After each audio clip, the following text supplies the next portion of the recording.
अर्श hair oil and अल अर्श allergy cream दांत खुजले, रिंग वॉर्म्स और फंगल इन्फेक्शन जैसे कई बीमारियों को झट से दूर करे। अर्श हेयर ऑयल एंड अल अर्श एलर्जी क्रीम दिखाए गहरा असर। अस्सलाम वालेकुम नाज़रीन, आइए नज़र डालते हैं एक अहम खबर पर, क्योंकि कल जो कातिलाना हमला किया गया था AIMIM पार्टी के सुप्रीमो बैरिस्टर असदुद्दीन के ऊपर, इसको लेकर कुछ एक तफसीली रिपोर्ट हमने बनाई है और हमारे नाज़रीन को हम ये भी बताते चले कि इससे पहले कई बार ऐसे वाक़ये हो चुके हैं, क्योंकि कई बार मुसलमानों को खुलेआम कत्ल करने का ऐलान किया गया था।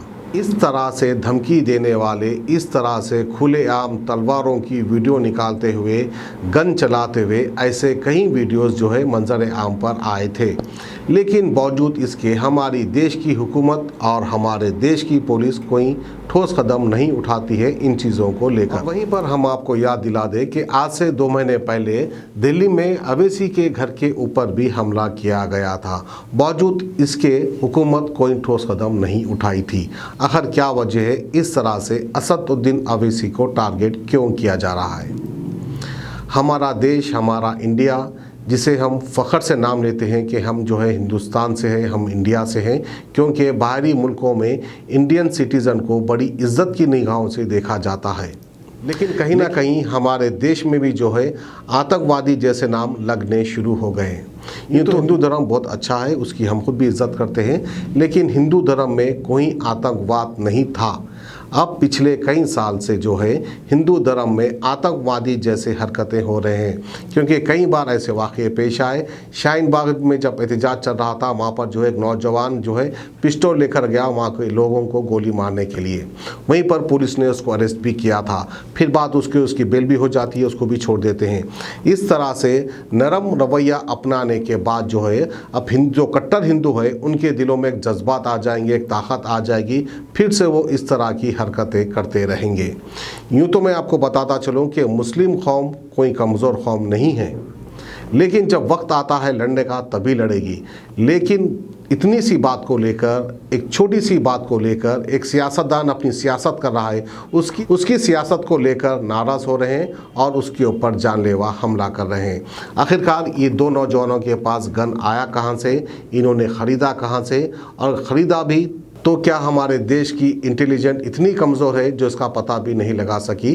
क्या हमारे देश की पुलिस इतनी कमज़ोर है जो उन तक इस बात की इत्तला नहीं पहुंची? तो बहरहाल जो है कहीं ना कहीं नाकामी है हमारे देश की हुकूमत की, और बहुत बड़ी नाकामी है हमारे देश की पुलिस की, क्योंकि इतने बड़े वारदात हो रहे हैं और पुलिस तक इत्तला नहीं पहुँच रही है।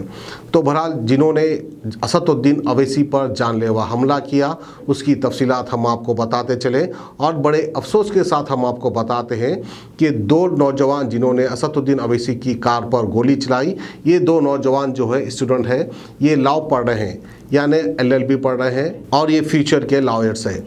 तो ऐसे पढ़े लिखे लोग में इतना जहर भर गया है, इसकी वजूहत क्या है? तो बहरहाल नाज़रीन, मैं आपको बताता चलूँ कि आतंकवाद का कोई धर्म, कोई मज़हब नहीं होता है। ऐसे नौजवान जो है सियासी भड़काऊ भाषण सुन सुनकर इनका दिमाग तब्दील हो जाता है और ये इस तरह के हरकतें कर देते हैं। वहीं पर हमारे देश के सियासतदान भी जो है हर तरह के भड़काऊ भाषण दे देते हैं, फिर अपने आप को एक पारसा बनाते हैं कि हमने कुछ गलत नहीं किया। तो कहीं ना कहीं जो है एक कट्टरपंथी सियासत हो रही है हमारे देश में, यानी कम्युनल सियासत हो रही है। हिंदू मुस्लिम, मंदिर मस्जिद, बस इसको लेकर सियासत हो रही है। और हमारे देश की सियासत में पाकिस्तान का भी एक बहुत बड़ा नाम है, क्योंकि वो जलसा मुकम्मल नहीं होता जब तक पाकिस्तान का नाम नहीं लिया जाता। चाइना का नाम क्यों नहीं लेते हैं? क्योंकि चाइना जो है हमारे देश को काफ़ी नुकसान पहुंचा रहा है, और कई हद तक जो है हमारे देश के बॉर्डर पर चाइना कब्जा भी कर चुका है।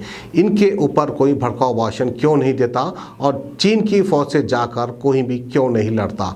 चीन के बॉर्डर पे जाइए, वहाँ पर दम है तो हिम्मत दिखाइए, तब हम बोल सकते हैं कि वाकई हमारे देश के जवान बहुत बहादुर हैं। तो बहरहाल इस तरह के बुज़दिलीपने के हरकतें करने के बाद क्या होता है? अब सीधी सी बात है, इनके ऊपर एक ख़तरनाक सेक्शन लग जाएंगे, ये जेल को चले जाएंगे, इनके माँ बाप परेशान हो जाएंगे, क्योंकि ये पेशे से एक स्टूडेंट है जिन्होंने आतंकवादियों जैसा काम किया है। तो बहरहाल आइए नाज़रीन बढ़ते हैं तफसीलात की तरफ, क्योंकि असदुद्दीन अवैसी पे हमला करने वालों को पुलिस ने गिरफ्तार किया है। उसकी तफसीलात हम आपको बताते हैं कि नौजवानों ने क्यों आखिर असदुद्दीन अवैसी पे हमला किया है। उत्तर प्रदेश की पुलिस ने सदर ऑल इंडिया मजलिस इत्तेहादुल मुस्लिमीन और हैदराबाद से एमपी बैरिस्टर असदुद्दीन अवैसी की कार पर हमला करने वाले दोनों मुलजिमीन को गिरफ्तार करते हुए उनकी जानिब से इस्तेमाल की गई गैर कानूनी पिस्टल और वारदात में इस्तेमाल होने वाली कार को जब्त कर लिया है। बैरिस्टर अवैसी पर कातिलाना हमला के वाक़े में मुलविस दो मुलजिमीन में एक मुलजिम का नाम सचिन बताया गया है, जो बादलपुर का रहने वाला है, जबकि दूसरे की शिनाख्त शुभम के तौर पर की गई है। इसका ताल्लुक सहारनपुर से है। दोनों मुलजिमीन लॉ ग्रेजुएट बताए गए हैं, यानी लॉ की पढ़ाई पढ़ रहे हैं, ये स्टूडेंट हैं। वो आपस में दोस्त है और एक ही कॉलेज में ज़ेर तालीम है। मुलजिमीन से पूछताछ जारी है। तहकीकात के दौरान पुलिस को मालूम हुआ है कि हमलावरों ने 9 mm पिस्टल से फायरिंग की थी। उत्तर प्रदेश के additional director general police law and order Prashant Kumar ने सदर ऑल इंडिया मजलिस इत्तेहादुल मुस्लिमीन और हैदराबाद से एमपी बैरिस्टर असदुद्दीन अवैसी की कार पर पेश आए हमले की तफसीलात बताते हुए कहा कि दोनों मुलजिम सचिन और शुभम के खिलाफ पुलिस में इक़दाम कत्ल IPC 307 और CLA 7 एक्ट के तहत केस दर्ज किया गया है। सदर ऑल इंडिया मजलिस इत्तेहादुल मुस्लिमीन और हैदराबाद से एमपी बैरिस्टर असदुद्दीन अवैसी ने आज उत्तर प्रदेश में एक इलेक्शन मुहिम में कहा कि हम डरने वाले नहीं हैं, क्योंकि खुदा ने मेरा मौत का वक्त मुकर्रर कर दिया है। इसे कहते हैं मुसलमान, क्योंकि मुसलमान का यकीन यही होता है जब तक खुदा ने इसका वक्त मुकर्रर नहीं कर दिया मौत का, तब तक उसे किसी भी कीमत पर मौत नहीं आ सकती है। और उनका ये बयान जुमेरात को मीरठ से दिल्ली की तरफ वापसी पर उनके काफिले पर फायरिंग के वाक़े के पास मंजर में आया है। और हमले के दूसरे दिन बैरिस्टर असदुद्दीन अवैसी को Z+ सिक्योरिटी फराहम की गई है, क्योंकि वो लाजमी भी था, क्योंकि एक बार जो है दुश्मनों ने हिम्मत कर ली है, अब बार बार शायद ऐसे वाक़े पेश आएंगे, जिसकी वजह से हुकूमत ने असदुद्दीन अवैसी को Z+ सिक्योरिटी फराहम कर दी है। तो ये थी हमारी आज की खुसूसी खबर बैरिस्टर असदुद्दीन अवैसी पे किए गए हमले को लेकर। क्या आप भी परेशान हैं अपने स्किन इन्फेक्शंस और अपने बालों को लेकर? तो आपके लिए बड़ी खुशखबरी, अर्श हेयर ऑयल एंड अल अर्श एलर्जी क्रीम ये अपना असर दिखाए सिर्फ 3 दिनों में। दांत खुजले, रिंगवॉर्म्स और फंगल इन्फेक्शन जैसे कई बीमारियों को झट से दूर करे। Hair oil dandruff, hair fall जैसे प्रॉब्लम्स को दूर करे और दे काले घने खूबसूरत बाल, जहां दूसरे इलाज रहे बेअसर। अर्श हेयर ऑयल एंड अल अर्श एलर्जी क्रीम दिखाए गहरा असर। मजीद मालूमात के लिए अभी कॉल करें 7095661743, 8074667316 या फिर 9381328844। हमारा पता है बहादुरपुरा X रोड, अल अर्श medical hall, beside Akbar Hussain hospital. Available at Amazon and Flipkart। याद रखें, स्किन और हेयर प्रॉब्लम का इलाज अल अर्श एलर्जी क्रीम एंड अर्श हेयर ऑयल एक बार जरूर इस्तेमाल करें।